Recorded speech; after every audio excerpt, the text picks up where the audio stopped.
Hi everyone, welcome back. Thank you so much for tuning in to today's video.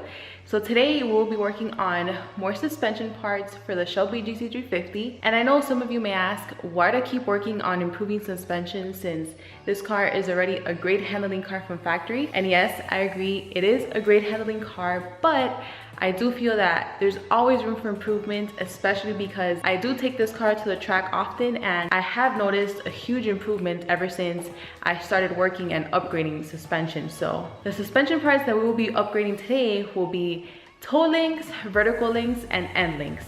Let me go ahead and raise the car up so I can show you where they're located.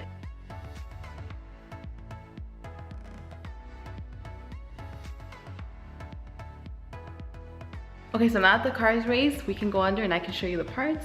So let's go ahead and start with the toe links. So these are the toe links right here. This is one on one side and this is the other one on the other side. So these pretty much just help maintain rear end stability. Now the vertical links is going to be a bit hard to show, but let me try. So this is the vertical link right here. It connects the lower control arm to the knuckle, and this just pretty much helps with performance and handling. Now the ones that I'll be replacing them with are better build quality, and they'll also reduce the RS deflection. Now let's move up to the front so I can show you the end links. So these are the end links. They pretty much connect the sway bars to the strut. The reason I'm replacing these end links are because these are pretty thin and they can easily bend, and we don't want that, especially because I do take this car to the track quite often. So the ones that I'll be replacing them with are just beefier, and I can also adjust them, which will reduce any preload on the sway bars. But I could probably show you these better once I remove the wheels. And speaking of that, let's go ahead now and lower the car so I can raise it up on the quick track, remove the wheels, and then we can get started.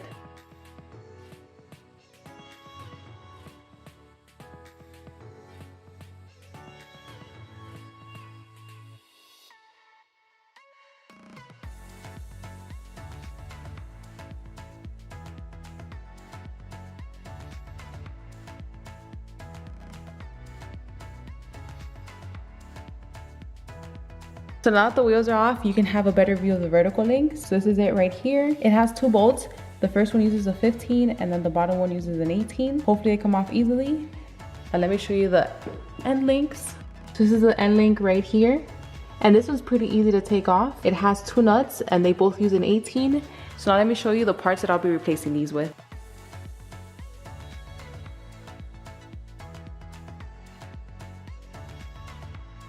So these are my parts right here. I did get my vertical links and my toe links from Shifteck. The reason that I chose to get them from Shifteck is because I have bought parts from them before and they're relatively inexpensive compared to other brands, and essentially it's the same quality and hardware. Plus, anything is better than the OEM parts that the Shelby comes with. And I can't say the same for the end links because I did have these before I bought these, but if not, then I would have bought them from Shifteck as well. So now that you saw the parts, we can go ahead and get started. But first, I'm going to start with removing the vertical links just because they seem the easiest to remove.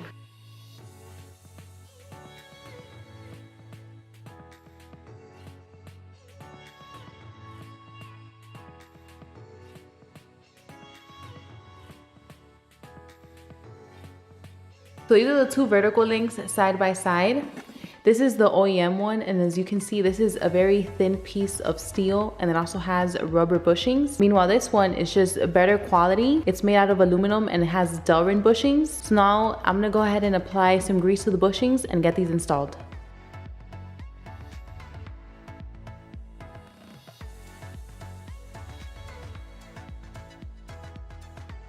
Okay, so I lied. It was that easy. I think from now on, I'm just not going to say things are easy because it turns out that they're not. So the bottom hole wouldn't align with the vertical link, and I kept using like a hammer and I kept hitting it to see if it would align, but it wouldn't. So I was like, okay, let me try using a floor jack just to raise up the lower control arm, and that actually worked. Well, kind of, because then I still have to keep hammering, and I finally got it to align and I got that bottom bolt in. Wow, that took much longer than I thought it would take. I saw some videos online before doing these installs and they just made it seem pretty easy, but you know, sometimes it never goes as planned. So now I'm just going to move on to the other side and do the same thing.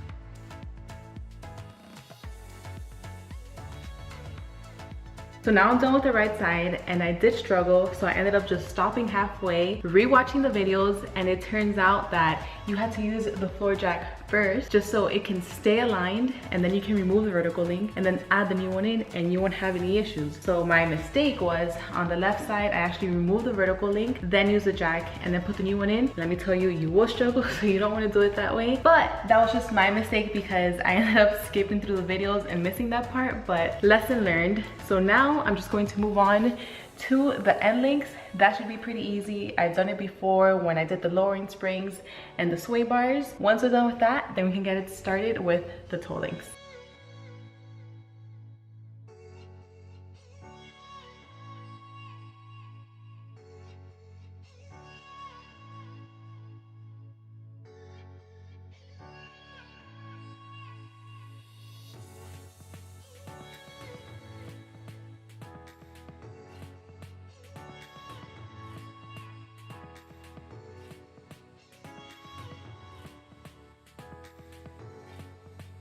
So this is the OEM end link I just removed. As you can see, it's very thin and flimsy. This is the one I'll be replacing it with, and this one is just better build quality. It feels better and it's also thicker, plus it is adjustable, and I already went ahead and adjusted it so it could be the same height as the original one I removed. So I'm gonna go ahead and install it, and once I have it installed, then I'll go ahead and lock the lock nuts. It uses an 18 and these bolts use a 5/8.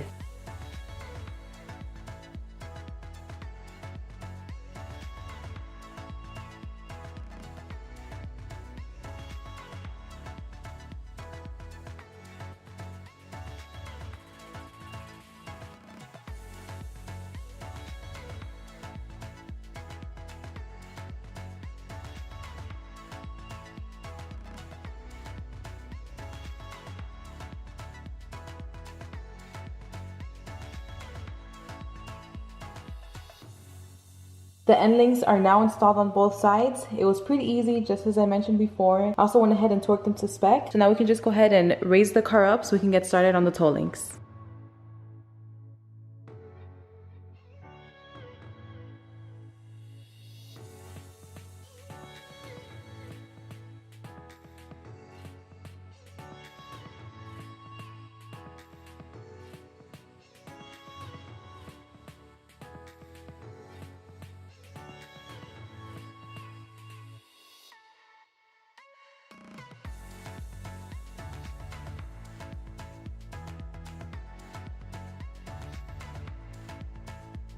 So this is the OEM toe link that I just removed, and this is the one I'm going to install. So once again, this one is just a better build quality and it just feels way better. Plus it's adjustable. Now I'm going to go ahead and align them.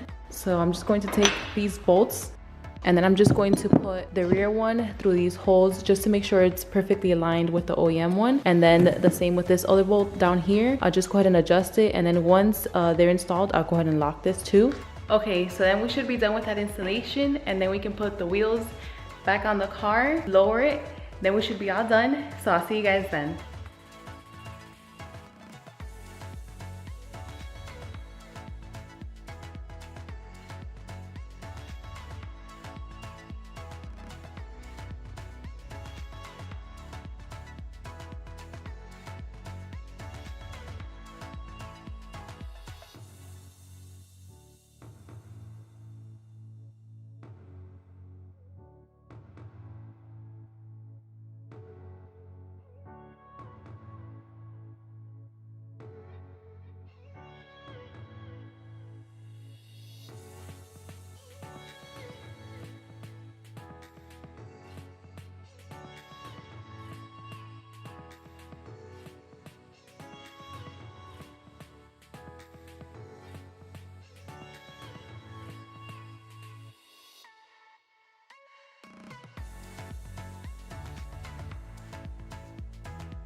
So I'm finally done, but I do have to say that those vertical links were just a bit of a pain to install. But then again, that was just my fault for not watching the whole video and skipping through it. But glad that I got them installed and also learned my lesson at the same time.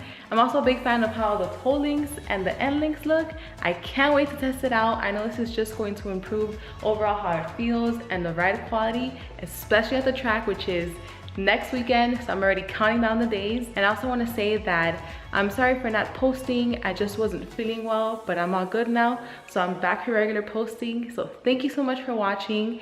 I hope you enjoyed, and I'll see you in the next one.